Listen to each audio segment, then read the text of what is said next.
Okey, untuk soalan video seterusnya, cikgu akan menerangkan tentang soalan 16 dan soalan 17. Pastikan kamu kekal fokus ya. Okey, soalan 16 dan 17 ni dia bukan soalan melakar graf, tapi dia soalan structure yang biasa keluar dalam bahagian A lah, kertas 2. Okey, kita tengok macam mana cara dia menyoal ya. Okey, dibagi satu eksperimen, satu dan dua eksperimen lah. So, kalau kamu tengok, dia baca soalan tu kena baca, pastikan kamu baca betul-betul lah. Zinc, jangan malas baca. Zinc campur asid hidroklorik. Okey, zinc. Okey. Okey, kena baca ya. Lepas tu alert lah dia punya isi padu berapa? 25. Kepekatannya berapa? Okey, kamu akan guna benda ni. So, dia faktor suhu ni. Satu suhu 60, satu 40. Lepas tu dia cakap lagi isi padu gas terkumpul dalam masa 60 saat. Bukannya selama 5 jam ataupun 5 minit, 60 saat saja. Jadi dia ada inilah kadar tindak balasnya pada waktu tertentu, pada waktu tu. Jadi si Anu ni eksperimen 1 dia boleh selesaikan, dia boleh kumpul 20 cm padu dalam 60 saat. Eksperimen 2 lagi hebat, 32 dalam 60 saat. So kita dapat agaklah kadar tindak balas eksperimen 2 lebih tinggi berbanding eksperimen 1 kerana suhu eksperimen 2 lebih tinggi berbanding eksperimen 1. Begitu penerangannya ya. So, apakah faktor yang mempengaruhi? Faktor suhu. Dia ada 5 faktor kan cikgu ajar hari Selasa tu. Tuliskan persamaan kimia yang berlaku. Kamu kasih kawin lah. Zinc kawin dengan asid hidroklorik. Jadi zinc klorida tambah gas hidrogen. Kalau kamu perasan, tindak balas kimia ni, persamaan kimianya dia benda yang sama berulang-ulang. Logam campur asid, logam campur asid. Kalau tidak pun logam logam karbonat campur asid. Kan? Itulah cikgu suruh kamu master betul-betul tajuk asid tu. Okey, sekarang balancing. Jadi balancing kita menghasilkan. Okey, dia suruh kira bilangan mol asid hidroklorik kedua-dua eksperimen sama kan kelas. 25 kali 1 bahagi 1000. Kamu akan dapat 0.025 mol. Okey, kalau mau kira isi pada maksimum pun boleh teruskan. 2 mol asid hidroklorik equals to 1 mol gas hidrogen kan? Kena tulis mol lah dalam, jangan ikut macam ni cikgu mau cepat ni. 0.025 kau bahagi dengan 2. 0.025 ni bahagi 2. Dapatlah 0. Jadi at the end kita akan dapat bilangan mol gas tu, gas hidrogen adalah 0.0125. Bakalilah dengan isi padu. Darab dengan 24. Kan senang benda yang berulang-ulang. 0.3 dm padu ataupun 300 cm padu. So, kalau eksperimen ini diteruskan, tidak tahulah sampai jam berapa ke, berapa minit, diorang boleh kumpul diorang lah gitu. Diorang boleh kumpul sampai 300 cm padu. Faham kan itu ya? Cuma mungkin eksperimen 1 dia lambat sebab dia pakai suhu 40. Eksperimen 2 ni dia pakai suhu 60. Jadi mungkin 300 cm padu ni dapat kamu selesaikan dalam 5 minit sekali. Tapi eksperimen 1 mungkin 10 minit. Itu maksudnya kadar tindak balas tu. Okey, fahamkan itu kelas ya? Okey, jadi kadar tindak balas purata bagi eksperimen 1 dan 2. Apa maksud kadar tindak balas? Peningkatan isi padu gas per unit massa kan? So, ambillah ni. Eksperimen 1, eksperimen 2. Fahamkan definisi kadar tindak balas, iaitu isi padu bahagi massa. So, eksperimen 1 20 bahagi 60. Sebab apa? Saat tu sama tapi dia punya isi padunya tu yang berbeza. Yang eksperimen 2 30 bahagi 60, 32 bahagi 60. Selesaikanlah. Dapatlah 0.33 tapi unit mesti betul lah, cm padu per second. Okey, 32 bahagi 60 kamu akan dapat 0.53 kan? Sama skema cikgu. Memanglah cikgu kan. Cm per second. So, kenapa cakap kadar tindak balas purata? Sebab ini yang dia boleh bagi data. Ini bahagi ini bahagi ini. Kalau lah dia bilang kadar tindak balas keseluruhan, memang kamu kena 300 ni lah, pakai yang isi pada maksimum. Okey, tapi dia tak minta kan. Okey, seterusnya bandingkan kadar tindak balas eksperimen 1 dengan 2. Kadar tindak balas eksperimen cikgu mau 2 lah. 2 lebih tinggi daripada eksperimen 1 sebab dia pakai suhu. Suhu tindak balas eksperimen 2 lebih tinggi daripada eksperimen 1. Begitulah. Boleh juga 1 dengan 2 tapi ini kasi terbaliklah, bukan tinggi rendah.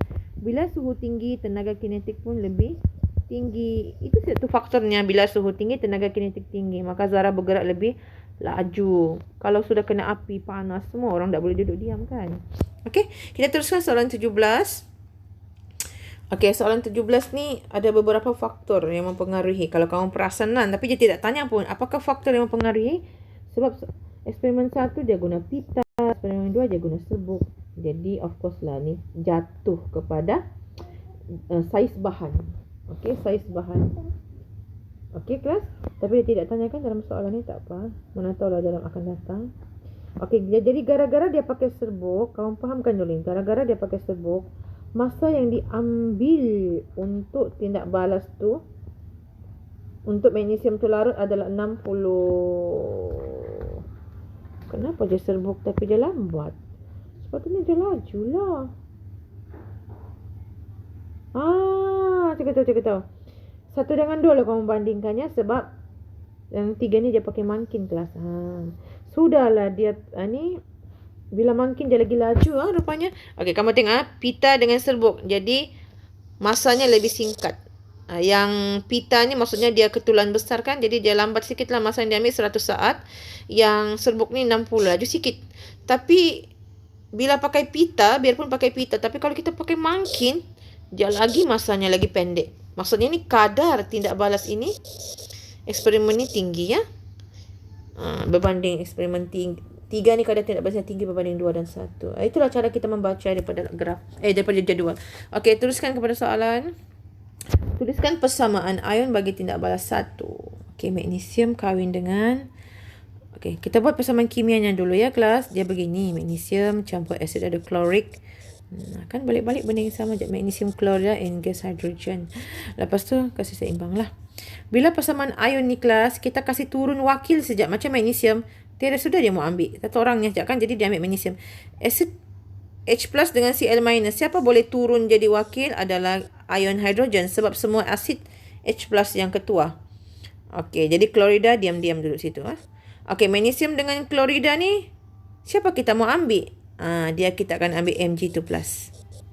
Sebab dari awal kita tidak pakai klorida. Buat apa kita mau ambil di sini klorin kan? Lepas tu bila persamaan ion kelas, kamu keluarkan casnya. Macam H+, H hidroklorik di sini, dia punya cas H+. Dia kasih keluar H+. Magnesium klorida, magnesium casnya di situ Mg2+. Okey, gas hidrogen siapa? Dia mau kasih wakilkan ni. Alamak, dah ada kawanku Beni. Jadi dia terpaksa lah wakilkan dirinya. Jadi boleh sudah kamu hafal, semua atom ataupun molekul, persamaan ionnya atau persamaan kimianya sama. Maksudnya magnesium, gas hidrogen. Tapi bila yang melibatkan larutan sebatian ada 2 ion, kamu kena pilih siapa yang naik atas. Jadi sekarang persamaan ion ni, magnesium kahwin tambah H+, menghasilkan magnesium 2+, dan juga molekul hidrogen. So biarpun persamaan ion, bukan semua ada ion. Sebab kita ada molekul, kita ada atom kan. Okey, itu maksudnya persamaan ionnya. Okey, teruskan dengan bilangan monoksid nitrik. 50 kali 1 bahagi 1000 lah. Semua sama kan, ketiga-tiga eksperimen dapatlah 0.05 mol. Okey, isi padu maksimum disuruh kira. Okey, rasionya ni alamak, kena buat rasio sebab dia pakai asid nitrik. Kalau pakai asid sulfurik kan senang. Okey, jadi 2 mol asid nitrik equals to 1 mol gas hydrogen. Jikalau hanya ada ini sejak 0.05 mol, sebab ini sejak yang kau bagi 50 kali 1 bahagi 1000 dapat 0.05. Jadi berapa lah bilangan mol gas hydrogen aku boleh dapat? 0.05 kena bahagi 2 lagi. 0.05 bahagi 2 dapat berapa? 0.025 mol. Mol gas hydrogen tu kau fikir inilah tu yang akan dipakai di sini. 0.025 kali dengan 24. Dapatlah 600 cm padu. Kita DM dulu lah. Sebab unit bagi isi padu ni kan DM, 0.6 desimeter padu. Tetapi dalam melakar graf, dia sengaja tu kasih trik ni supaya budak kena tukar kepada sentimeter padu. Sebab lakaran graf adalah sentimeter padu per masa kan. Okey, nasib baik dia tidak suruh kamu lakar kan. Jadi biarlah, mungkin soalan cikgu akan keluar suruh lakarkan. Macam lah. Sebab ini soalan exam sampai sini ni. Okey, hitungkan kadar tindak balas purata. Apa bani kadar ni? Apa mau dibuat? Ingat dia pendisi kadar. Kadar itu maksudnya sama ada pengurangan jisim kah, peningkatan isi padu kah, tapi jangan lupa per unit massa. Okey, kadar tidak balas set 1. Kadar, macam mana mau cari kadarnya ya? Oh, dia habiskan dalam 100 saat. Ini eksperimen 2 dia habiskan dalam 60 saat. Jadi, kamu kena bahagi isi padu maksimum jurang tu 600 cm padu. Dua-dua sama 600 cm padu. Dua-dua isi padu maksimum jurang sama sebab jurang pakai maklumat yang sama kan? Semua sama 50 kali 1. Tapi apa yang membezakan jurang? Masa tu. Set 1 dia lambat sikit 100 saat. Set 2 dia 60 saat.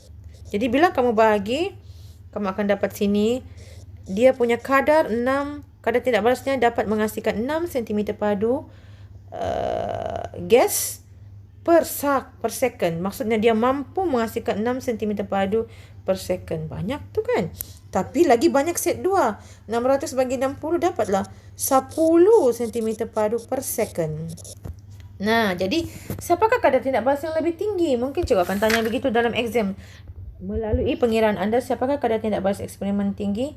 Adalah eksperimen 2. Yalah, dari eksperimen 2 lah. Eksperimen 3 dia tak tanya pun kan.